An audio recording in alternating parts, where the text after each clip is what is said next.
Go for broke, the Ironmen of the 442nd. The Hook, the Forest of Shadows. October 27th, 1944. The Vosges Mountains, France. The fog didn't just sit on the mountains. It lived inside them, a cold, wet ghost that swallowed sound and light. In the darkest recesses of the forest, the trees were shattering. Artillery shells, German 88s, screamed through the canopy, turning ancient pines into jagged shrapnel. The ground shook with a rhythmic, terrified heartbeat. Mud, mixed with blood and freezing rain, coated everything. Huddled in shallow foxholes were men who looked unlike any other unit in the United States Army. They were short in stature, their faces coated in grime, their eyes scanning the mist with the intensity of hunters. They were starving. They were freezing. They were dying. Ahead of them, a mile deep into enemy territory, the Lost Battalion, the 1st Battalion of the 141st Infantry, a unit of Texas National Guardsmen, was cut off, surrounded by 7,000 Nazi troops. The Texans were out of food, out of ammo, and losing hope. 3 other elite Allied units had tried to break through the German stranglehold and had been repelled, broken, and beaten back. The relentless German machine gun fire shredded the bark off the trees inches above the dirt. It was a suicide mission. Everyone knew it. The generals knew it. The Germans knew it. But the men in the mud stood up. They fixed bayonets to their M1 Garands. They didn't scream for mom or apple pie. Instead, a low, guttural roar began to rise from the squad leaders, a phrase in Hawaiian Pidgin English that meant risking everything on a single roll of the dice. Go for broke. They charged into the machine gun fire. These men were the 442nd Regimental Combat Team. They were the most decorated unit for its size and length of service in the history of the United States military. And while they were bleeding and dying to save their fellow Americans in the forests of France, their own government back at home had locked their parents, wives, and children behind barbed wire fences in the middle of the American desert. This is the story of the ultimate American underdog. The Betrayal. To understand the miracle of the 442nd, you must first understand the betrayal. The story begins not on the battlefield, but on a quiet Sunday morning in Hawaii, December 7th, 1941. As the smoke billowed from the USS Arizona, the world changed for Americans of Japanese ancestry, AJAs. In an instant, 120,000 people, 2/3 of them American citizens by birth, ceased to be neighbors, grocers, doctors, and farmers. They became the enemy. Hysteria gripped the West Coast. General Dellett, head of the Western Defense Command, famously uttered the logic of the time, "A Jap's a Jap. It makes no difference whether he is an American citizen or not." In early 1942, President Franklin D. Roosevelt signed Executive Order 9066. It was a hammer blow to the Constitution. Without trial, without evidence of sabotage, and without charge, families were given days to sell their possessions for pennies on the dollar. Picture a young man named Daniel Inouye in Hawaii. He was a teenager, working as a medical volunteer, pulling bodies from the rubble of Pearl Harbor, terrified but desperate to help his country. Now, picture his counterparts in California. Young men like Sadao Munamori. They watched as their fathers were handcuffed by the FBI. They were tagged like luggage, shoved onto trains with blinds drawn, and shipped to desolate concentration camps in Manzanar, Rower, and Heart Mountain. They lived in tar paper barracks where the wind blew through the cracks and the sand covered their food. They were surrounded by guard towers with machine guns pointing inward at them. The ultimate insult came in 1942 when the Selective Service reclassified all Japanese American men as 4C, enemy aliens. They were stripped of their right to bear arms. They were told they were not American enough to fight, even as they were imprisoned by the flag they loved. But the desire to prove their loyalty burned hotter than the desert sun. Petitions circulated in the camps. The Nisei, second-generation Japanese Americans, begged for the chance to bleed for the country that had betrayed them. In 1943, the War Department finally, cautiously, cracked the door open. They announced the formation of a segregated, all-Japanese-American combat unit. They expected 1,500 volunteers from the mainland camps. They got 10,000. In Hawaii, where the internment was less pervasive but suspicion remained high, the recruiting stations were mobbed. They were forming the 442nd Regimental Combat Team. They were about to teach the world a lesson in honor. The Buddha Heads and the Kotonks. Camp Shelby, Mississippi, 1943. The training ground was a swamp of humidity and ticks. It was here that two distinct worlds collided, creating a friction that almost destroyed the unit before it saw combat. On one side were the Buddha Heads, the volunteers from Hawaii. They were happy-go-lucky, spoke in a rhythmic pidgin dialect, gambled with dice, and grew up in a multicultural island society where they were the majority. They were tough, but they were free men. On the other side were the Kotonks, the volunteers from the mainland internment camps. They were stoic, serious, and spoke perfect standard English. The Hawaiians called them Kotonks because that was the sound their hollow heads supposedly made when they hit the floor in a fight. The Hawaiians thought the mainlanders were stuck-up snobs. The mainlanders thought the Hawaiians were undisciplined wildmen. Fistbites broke out in the mess halls daily. The white officers were terrified the unit would implode. The turning point came not from a lecture, but from a road trip. The officers loaded the Hawaiian Nisei onto trucks and drove them to one of the nearby internment camps in Arkansas, where some of the Kotonks families were being held. The boys from Hawaii, who had grown up under the palm trees, stared in horror. They saw the barbed wire. They saw the armed sentries. They saw the parents of their platoon mates living in squalid shacks. The silence on the truck ride back was like a physical blow. The realization hit the Hawaiians like a punch. The mainland boys aren't stuck up. They are fighting for the freedom of their parents who are currently in prison. The fistbites stopped. A brotherhood was forged in the heat of Mississippi that was stronger than steel. They adopted a gambling phrase as their motto. In craps, when you risk everything on a single roll, you go for broke. They were ready for war. The Little Iron Men of Italy. The 442nd arrived in Italy in the summer of 1944, joining up with the 100th Infantry Battalion, the initial Hawaiian unit that had already been fighting. The 100th had fought so fiercely and suffered so many casualties, they earned a grim nickname, the Purple Heart Battalion. The segregated unit was viewed with skepticism by the white commanders. They were considered cannon fodder. But that perception changed the moment the bullets started flying. The terrain of Italy was a nightmare. Rugged mountains, narrow roads, and fortified German positions that had stalled the Allied advance for months. The Germans held the high ground everywhere. In June 1944, near Belvedere, the 442nd got their first major test.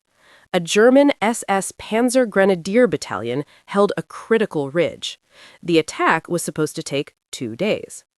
The Nisei soldiers didn't wait. Moving with a fluidity and aggression that stunned the German defenders, they flanked the position.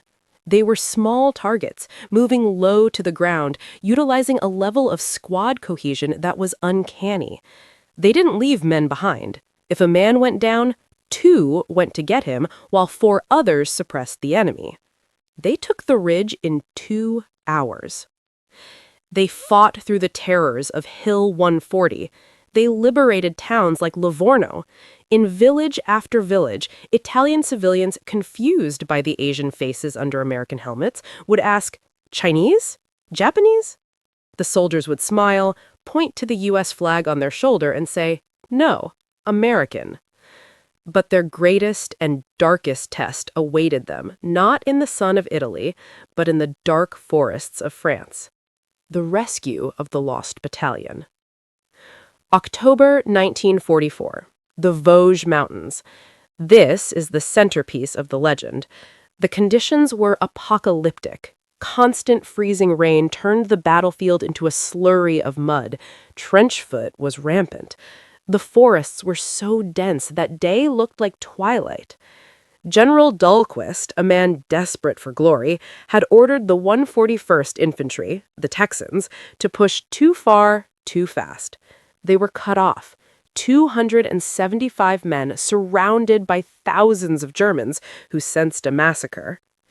The 442nd had just been pulled off the line. They were battered, exhausted, and needing rest. Dahlquist ordered them back in. "Get them out," he commanded. For 5 days, the 442nd threw themselves into the meat grinder. The Germans had the high ground, entrenched behind heavy timber and minefields. The artillery bursts in the trees, tree bursts, rained jagged wood and steel down on the Nisei soldiers. The fighting was hand to hand. It was visceral. On October 29th, the situation was critical. The Texans were out of time. The 442nd was pinned down on a steep ridge by intense machine gun fire. The attack stalled. Then, something snapped. Private Barney Hajiro saw the machine gun nests. He didn't take cover. He stood up, firing his BAR, Browning automatic rifle, from the hip and ran straight up the hill, screaming. Inspired by his madness, the rest of I Company and K Company rose from the mud. They didn't run, they charged. They threw grenades, fired point blank, and overran the German positions through sheer force of will.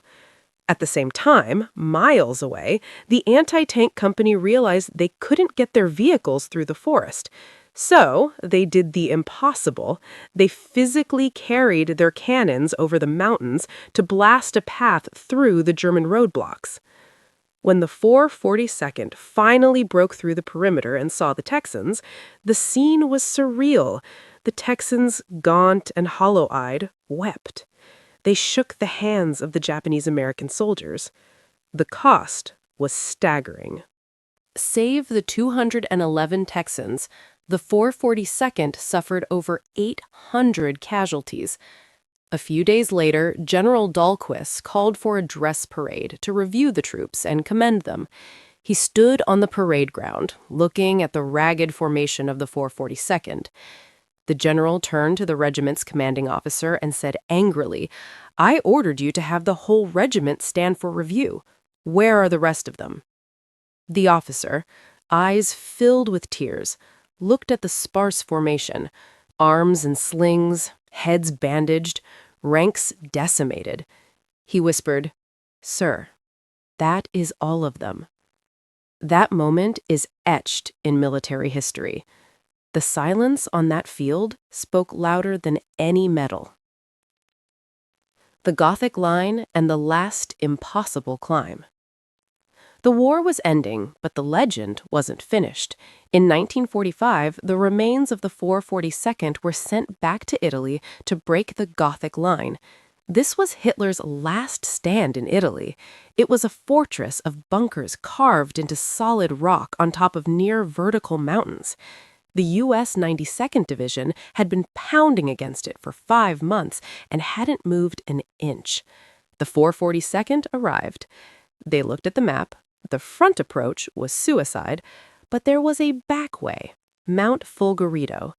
The Germans had left it unguarded because the cliff face was sheer rock.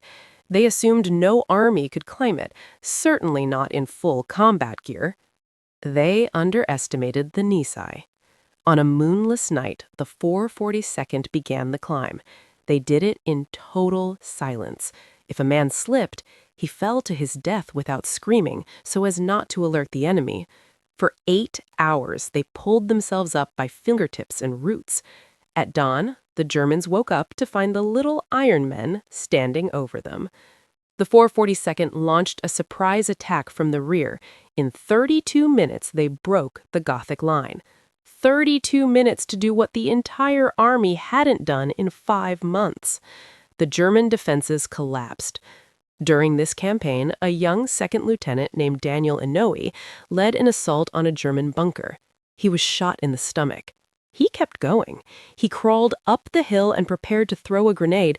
As he pulled the pin, a German fired a rifle grenade that struck his right elbow, nearly severing his arm. His right arm hung by a few tendons. The live grenade still clutched in his dead fingers. Inouye, with a terrifying calmness, shouted to his men to stay back.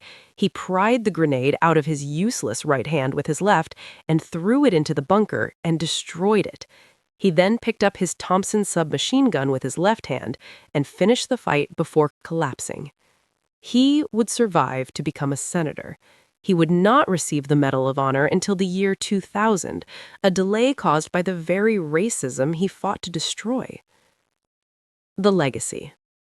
By the end of World War II, the 442nd Regimental Combat Team had earned 9,486 Purple Hearts, 21 Medals of Honor, 8 Presidential Unit Citations. They were the most decorated unit in American history. But the real ending of the story happened on the White House lawn, July 15, 1946. President Harry Truman stood before the survivors of the 442nd. The rain had stopped. The sun was shining. Truman pinned the banner to their colors and said, "You fought not only the enemy, but you fought prejudice, and you have won. Keep up that fight, and we will continue to win, to make this great republic stand for just what the Constitution says it stands for, the welfare of all the people, all the time." The true victory. The story of the 442nd isn't just about war. It's about the complexity of the American soul. When the soldiers returned home, they still faced "No Japs Allowed" signs in barbershop windows. They still faced hate. But they had changed the narrative. They had bought their dignity with blood. Because of them, the laws changed. Because of them, the path was paved for the civil rights movement of the 1960s. They proved that being American isn't about the shape of your eyes or the origin of your name. It is about the content of your character and what you are willing to sacrifice for your neighbor. Today, if you go to the Vosges Mountains in France, deep in the forest, you will find stone monuments. The locals there do not forget. They tell their children about the short men who came from the sea and the wire cages, the men who saved them when all hope was lost. They were the underdogs who refused to stay down. They were the 442nd, and they went for broke. The eyes and ears of the Pacific. While the 442nd was storming German machine gun nests in Europe, a different group of Nisei soldiers was fighting a war that was arguably even more dangerous, because if they were captured, they would be executed as traitors by the Japanese Imperial Army. These were the men of the Military Intelligence Service, or MIS. Their existence was a classified secret for decades. They were the human secret weapon. While their brothers in the 442nd were proving their loyalty with blood, the MIS soldiers were proving it with their minds. General MacArthur's intelligence chief, Major General Charles Willoughby, would later say, "The Nisei shortened the Pacific War by 2 years and saved 1 million American lives." How? By listening. Imagine the jungles of Burma or the caves of Okinawa. American Marines were fighting a terrified, fanatical enemy who refused to surrender. The American commanders were blind. They couldn't read the maps they captured. They couldn't understand the radio transmissions they intercepted. Enter the Nisei linguists. These men, often recruited from the same internment camps as the 442nd, were attached to Marine and Army units in the Pacific.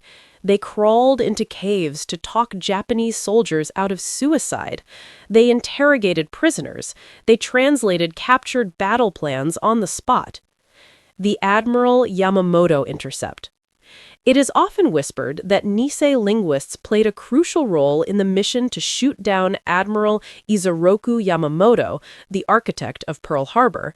By decoding conflicting flight schedules and radio chatter, they helped pinpoint the exact second the Admiral's plane would be over Bougainville.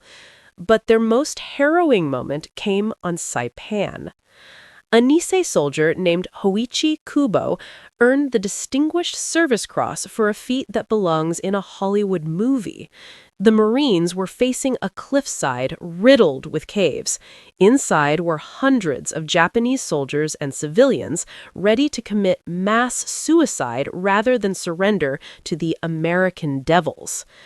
Kubo hid his weapon. He took off his helmet. He filled his pockets with K-rations, food. He walked, unarmed, alone, into the cave. For hours, the Marines waited outside, listening to the low murmur of voices. Kubo was inside, sitting around a fire with the enemy, eating with them, debating them. He told them he was a Japanese American.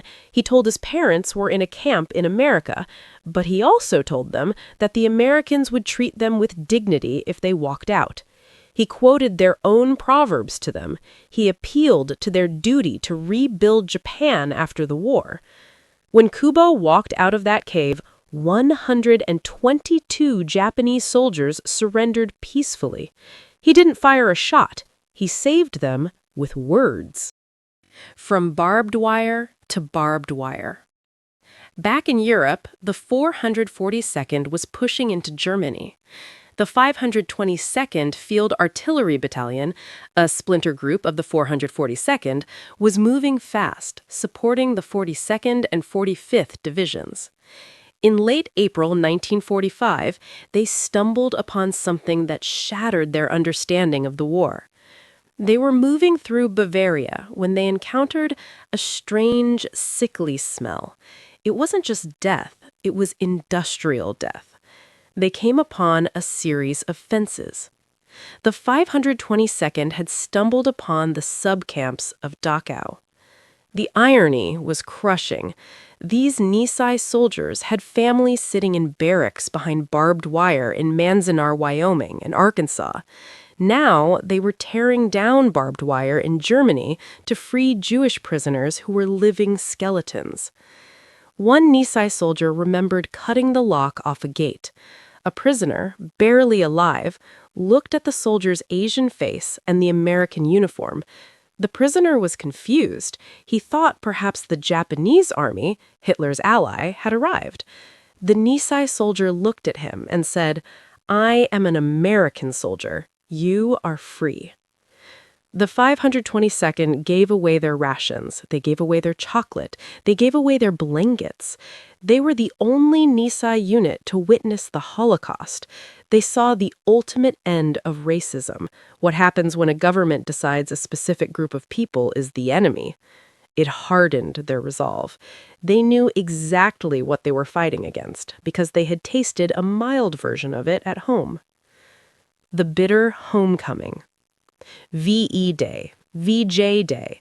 The war ended, the confetti fell in Times Square, the sailor kissed the nurse.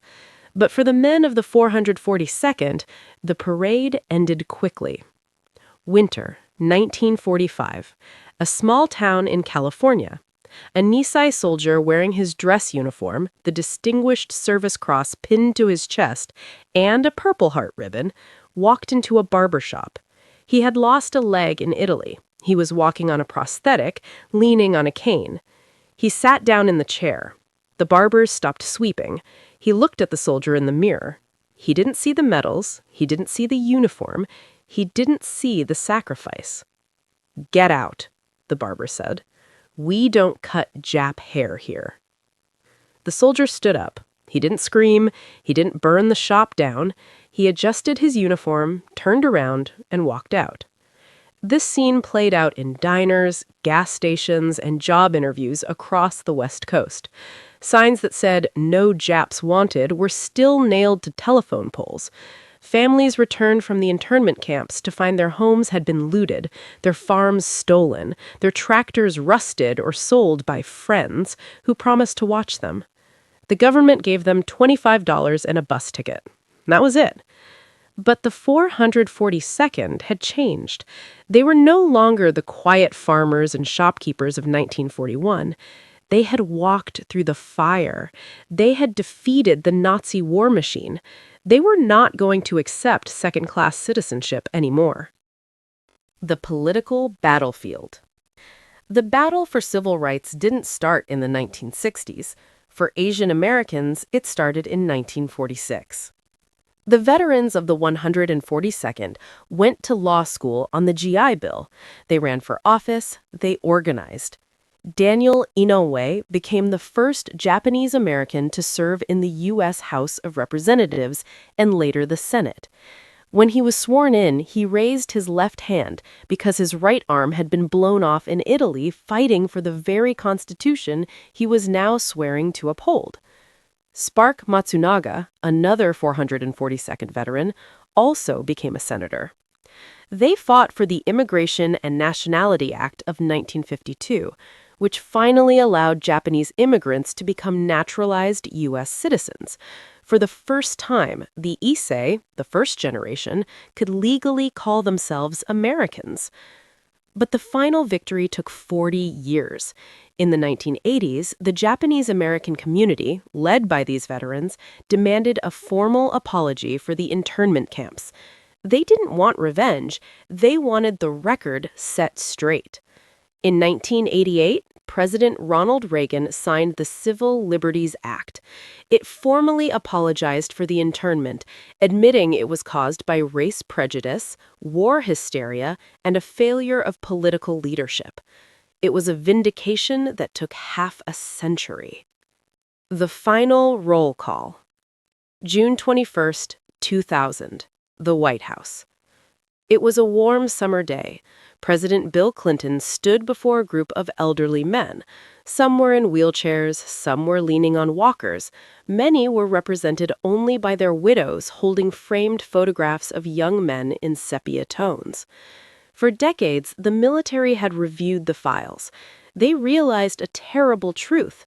Many Nisei soldiers who deserved the Medal of Honor had been downgraded to the Distinguished Service Cross because of their race during the 1940s. On this day, the government fixed it. 20 Asian American heroes were upgraded to the Medal of Honor. As the citations were read, the room fell silent. Private First Class Sadao Munamori, who dove onto a grenade to save 2 of his buddies. Second Lieutenant Daniel Inoue, who took out 3 machine gun nests with 1 arm. Private Barney Hajiro, the man who charged up the suicide hill to save the lost battalion. President Clinton looked at the frail old men and said, "Rarely has a nation been so well served by a people it has so ill-treated." The spirit of aloha. Today, the 142nd is more than a military unit. It is a lesson in the American experiment. There is a custom in Hawaii called aloha. Tourists think it means hello or goodbye, but the real meaning is deeper. It means sharing the breath of life. It means that we are all connected. The men of the 142nd proved that loyalty is not inherited by blood, it is proven by action. They showed that the underdog is often the one with the most to fight for. They were the Go for Broke regiment. They bet everything on the idea of America, even when America wouldn't bet on them. The Blood Brothers of Texas. The war ended in 1945, but for the survivors of the Lost Battalion, the war never really left them. The 211 men of the Texas 141st Infantry who walked out of that forest owed every breath they took to the Nisei soldiers who had charged into the meat grinder to save them. In the decades following the war, a unique and profound bond formed between the rugged white National Guardsmen of Texas and the Japanese-American boys from Hawaii and the West Coast. In the racial climate of 1940s America, these two groups should have been strangers. Instead, they became blood brothers. The Texans never forgot. They told their children and their grandchildren about the little men who refused to quit. They wrote letters. They held joint reunions. The Proclamation of 1962. In a moment that brought the story full circle, Texas Governor John Connally issued an official decree. He didn't just say thank you. He signed a proclamation making every veteran of the 442nd Regimental Combat Team an honorary Texan. It was a symbolic gesture, but it carried the weight of history. The state that was home to the Alamo recognized the Nisei as possessing the same spirit of defiant courage. The soldiers who were once classified as enemy aliens were now sons of the Lone Star State. At the reunions, you would see tall, elderly Texans in cowboy hats hugging stoic, elderly Japanese Americans. They would drink beer, weep, and sit in silence, understanding things that no one else in the room could understand. They knew the cost of that forest in France. The gold medal and the twilight. Time is the one enemy no soldier can defeat. As the 20th century turned into the 21st, the ranks of the 442nd began to thin. The Ironmen were becoming frail. But the United States had one last honor to bestow. November 2, 2011, the U.S. Capitol Rotunda. It had been nearly 70 years since they laid down their rifles.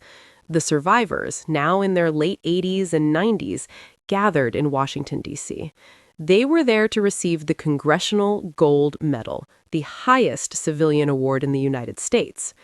It was a collective award for the 442nd, the 100th Infantry Battalion, and the Military Intelligence Service. The scene was heartbreakingly beautiful. Many of the veterans were too weak to stand. They sat in wheelchairs, their withered frames draped in the heavy bronze medals. But when the anthem played, something miraculous happened. Men who struggled to walk pushed themselves up. They trembled, leaning on canes or the shoulders of their grandsons, and they stood at attention. They saluted the flag that had once imprisoned them. Senator Daniel Inouye, the one-armed hero, was there. He spoke not of glory, but of love. He spoke of the love for a country that is imperfect, but worth fighting for. The medal was inscribed with the phrase, "Go for broke." It was the final official seal of approval from the American people. The verdict was in. These were not just soldiers. They were the saviors of the American conscience. The values of the Nisei. Why does this story resonate so deeply with the American audience today? It isn't just about the shooting or the strategy. It is about the cultural values that the Nisei soldiers brought to the U.S. Army. They operated on a code that was a fusion of American grit and Japanese ethics. They lived by gaman, translation, enduring the seemingly unbearable with patience and dignity. When the rains froze them in Italy, when the guards insulted them in the camps, they didn't lash out. They practiced gaman. They held it inside and channeled it into fuel. They lived by giri, translation, moral duty or obligation. They felt a duty to their country even when their country failed its duty to them. And they lived by haji, shame or honor. To bring shame upon one's family name was a fate worse than death. This is why they didn't retreat. To run away was to shame their parents behind the barbed wire. To die was tragic, but to quit was impossible. These ancient values, transplanted into the chaos of modern American warfare, created a super soldier that the Germans could not analyze and the Americans could not replicate. The empty chair. Today, in 2025, almost all of them are gone. The voices that yelled "Go for broke" in the French forests are silent.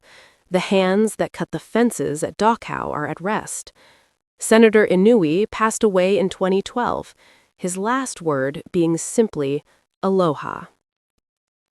But if you visit the National World War II Memorial in Washington, D.C., or the Go for Broke Monument in Los Angeles, you will see fresh flowers. You will see young Americans, Asian, Black, White, Hispanic, reading the names engraved in black granite. They read the story of the 442nd and they realize something profound about their own country. They realize that American is not a race. It is a choice. The 442nd Regimental Combat Team proved that the measure of a citizen isn't found in their lineage, but in their willingness to sacrifice for the stranger beside them. The final image. Imagine the forest in the Vosges Mountains today. The trees have grown back, the scars on the bark have healed over, though if you cut them open, you would still find steel fragments inside the wood. The foxholes are soft depressions in the earth, covered in moss and wildflowers. It is quiet now. But the legend says that if you listen closely to the wind moving through the pines, you don't hear the sound of artillery. You don't hear the screams of the dying. You hear the sound of dice hitting a wooden board. You hear the laughter of young men from Hawaii and California betting everything they have on one single roll. You hear them whispering the promise that defined a generation. Go for broke.